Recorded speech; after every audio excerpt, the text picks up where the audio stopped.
आइए हम जानते हैं डॉक्टर महिमा चतुर्वेदी से कुछ महत्वपूर्ण बातें अध्यात्म को लेकर। मैम नमस्ते। नमस्ते। डॉक्टर महिमा, आप इस अध्यात्म लाइन में कब से हैं? देखिए, वैसे तो बचपन से ही मेरा इस क्षेत्र में रुझान रहा है, लेकिन मैं अगर प्रोफेशनली कहूँ तो मुझे लगभग 10-12 साल हो गए हैं। ज्योतिष को लेकर कई लोगों को आज भी अंधविश्वास है, इसके बारे में आप क्या कहना चाहती हैं? नहीं, देखिए, बिल्कुल ही गलत है। हम लोग इंडिया में रहते हैं और हम बचपन से सुनते आ रहे हैं कि ज्योतिष एक साइंस है। ये बिल्कुल भी अंधविश्वास नहीं है। पूरा हमारा इंडिया और रादर बहुत सी ऐसी कंट्रीज हैं जिसमें ज्योतिष अलग अलग नामों से जाना जाता है और इसकी प्रैक्टिस की जाती है। अगर मैं ज्योतिष की बात करूं तो ज्योतिष का मतलब है ज्योति, जो हमें जीवन में एक राह दिखाती है, एक गाइडेंस दिखाती है। क्या भविष्य में की गणना करने में ज्योतिष कारगर सिद्ध होता है मैम? हाँ जी, ये टोटली कैलकुलेशन है। अगर मैं आपको कहूँ तो ज्योतिष 2 तरीके से की जाती है। एक हम मैथमेटिकल करते हैं और एक हम फलादेश के रूप में करते हैं। तो ये टोटली जो इसके प्रेडिक्शंस होते हैं, अगर हम इसे सही रूप में अध्ययन करें तो जीवन के हर क्षेत्र में हम सफलता पा सकते हैं। जैसा कि आपने अपने वीडियो में आवा मंडल और चक्रा ध्यान के बारे में बताया, ये क्या होता है और इनके बारे में आप थोड़ा विस्तार से समझाएंगे मैम? देखिए, मैंने पिछले आपको कई वीडियोस में बताया है कि आभा मंडल मतलब ऑरा जैसे हमारी फिजिकल बॉडी है, ऐसे ही हमारा सूक्ष्म शरीर होता है जो हमारी इस फिजिकल बॉडी के चारों तरफ फैला रहता है। ये एक्चुअली हमारे लिए एक सुरक्षा कवच का काम करता है। जैसे अभी हम देख रहे हैं कि कोविड-19 जैसी बीमारियां फैली हुई हैं। सिर्फ कोविड-19 ही नहीं, अगर हम देखेंगे तो पूरे विश्व में बहुत ज्यादा नेगेटिव माहौल हो गया है। जिस व्यक्ति का आभा मंडल यानी सूक्ष्म शरीर यानी एनर्जी बॉडी स्ट्रांग होगी, उस व्यक्ति की डेफिनेटली इम्यूनिटी भी स्ट्रांग होगी। इसी तरीके से चक्र ध्यान होता है। चक्र ध्यान से हमारा मतलब है कि हमारी बॉडी में जितने एनर्जी पॉइंट्स होते हैं, उन सबको अगर हम एक्टिवेट करते हैं, पॉजिटिव रखते हैं, तो डेफिनेटली हम सारी नेगेटिविटी से दूर हो सकते हैं और पॉजिटिव एनवायरनमेंट क्रिएट कर सकते हैं। जैसा कि आप बताती है ध्यान करना चाहिए, मैम ध्यान क्या होता है? देखिए, ध्यान आजकल आप लोग सुन रहे होंगे कि स्ट्रेस फ्री लिविंग, मेडिटेशन। ध्यान मतलब मेडिटेशन। जब हम अपनी पूरी ऊर्जा को अपनी सांसों के माध्यम से किसी एक बिंदु पर, किसी एक पॉइंट पर केंद्रित करते हैं, तो उसे हम ध्यान कहते हैं। ध्यान अगर हम कहें तो कई रूप में हो सकता है। अगर मान लीजिए किसी व्यक्ति का इंटरेस्ट पिक्चर देखने में है तो उसका स्वतः ही वहां पर ध्यान लग जाएगा।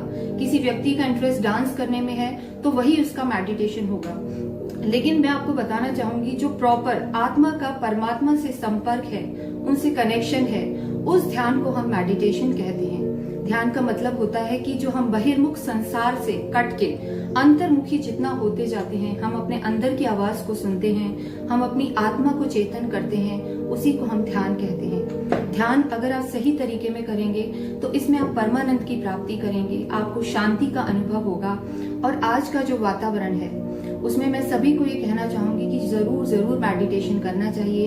इसको हम आगे वाले जो हमारे आने वाले वीडियोस होंगे उसमें हम आपको कई पद्धतियां बताएंगे कि आप किस तरीके से ध्यान कर सकते हैं। और सही मायने में अगर मैं आपको कहना चाहूँ तो ध्यान किया नहीं जाता, ये एक सहज विद्या है जो स्वतः ही हो जाती है। ज्योतिष के अलावा मैम आप और क्या क्या करती हैं?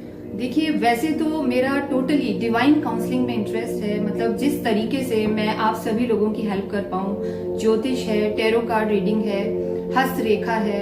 मतलब आप ये मानिए कि भविष्य में जितने भी हम सही रास्ते अपना सकते हैं, सद्भावना को लेके, सात्विकता को लेके, उन सभी कार्यों को मैं करती हूँ। इसमें एस्ट्रोलॉजी है, टैरो कार्ड रीडिंग है, चक्र ध्यान है, आप लोगों को ध्यान सिखाना है। किसी भी रूप में हम जीवन में अच्छे से अच्छे आपके विचारों को बनाएं और अच्छे से अच्छे रूप में आपको गाइडेंस दे पाएं।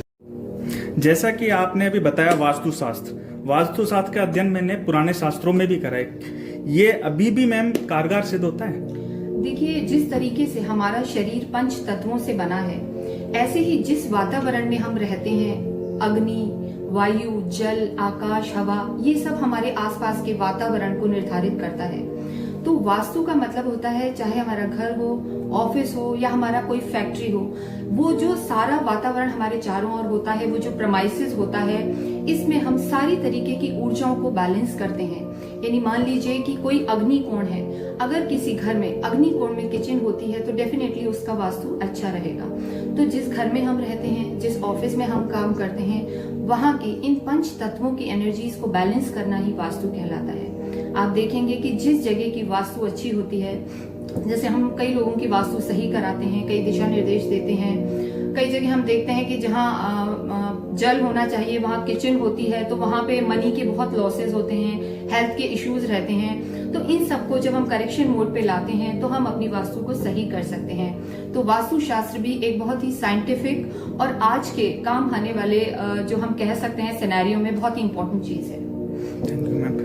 टैरो कार्ड और न्यूमरोलॉजी से भी मैम भविष्य के बारे में जान सकते हैं हम? जी, टैरो कार्ड्स भी एक विद्या है। ये कायदे से इंडिया की भी है और यूनानी विद्या भी कही जाती है। ये भी प्रश्न कुंडली की तरह हो सकती है और इसे भी हम जीवन में गाइडेंस के रूप में अपना सकते हैं। जहां तक न्यूमरोलॉजी की बात है कि मान लीजिए किसी का डेट ऑफ बर्थ 10th है, यानी उसका डेट ऑफ बर्थ 10th हुआ तो उसका नंबर 1 हो गया। अब 1 नंबर हम सूर्य के लिए मानते हैं और सूर्य ग्रहों का राजा है। अगर हम उसकी कुंडली में सूर्य की पूजा करवाएंगे, सूर्य से रिलेटेड उपाय कराएंगे, तो 1 नंबर वाला व्यक्ति जो होगा वो डेफिनेटली अपने जीवन में सफलता प्राप्त करेगा। अब मान लीजिए किसी का डेट ऑफ बर्थ 20 नवंबर है, मतलब उसका नंबर 2 हो गया, तो वो चंद्र डोमिनेटिंग कुंडली हो गई। वो अपने जीवन में मन से रिलेटेड सारे काम करेगा। तो उस कुंडली में उस न्यूमरोलॉजी के अकॉर्डिंग हमें चंद्र को ठीक करना आवश्यक होगा, या हम उसे शिव पूजा बताएंगे।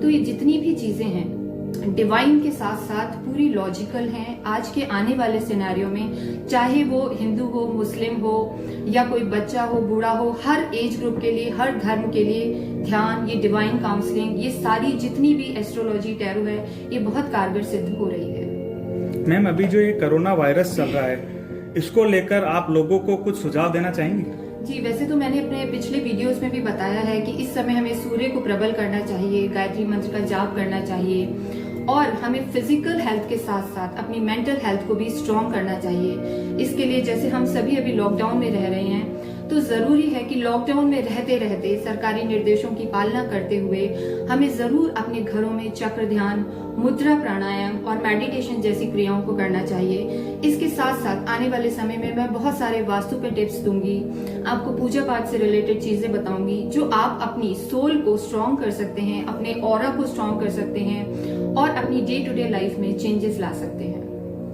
Thank you ma'am. मैम, आप कुछ लोगों के लिए संदेश देना चाहेंगी? जी, मैं यही कहना चाहूंगी कि इस समय हमें ज्यादा से ज्यादा सरकारी निर्देशों का पालन करना है और हमें अपनी इंडियन संस्कृति, इंडियन कल्चर को बिल्कुल नहीं भूलना है। ये अंधविश्वास नहीं है। ध्यान, अध्यात्म, एस्ट्रोलॉजी, कुंडली, जितने चक्र ध्यान हैं, इन सबको आप अवश्य अपनी लाइफ में अपनाएं और डेफिनेटली आप कोई भी एजुकेशन करें, आप कितने भी आगे बढ़ें, पर अपनी जड़ों को ना भूलें और स्पिरिचुअली कनेक्टेड रहें। Thank you.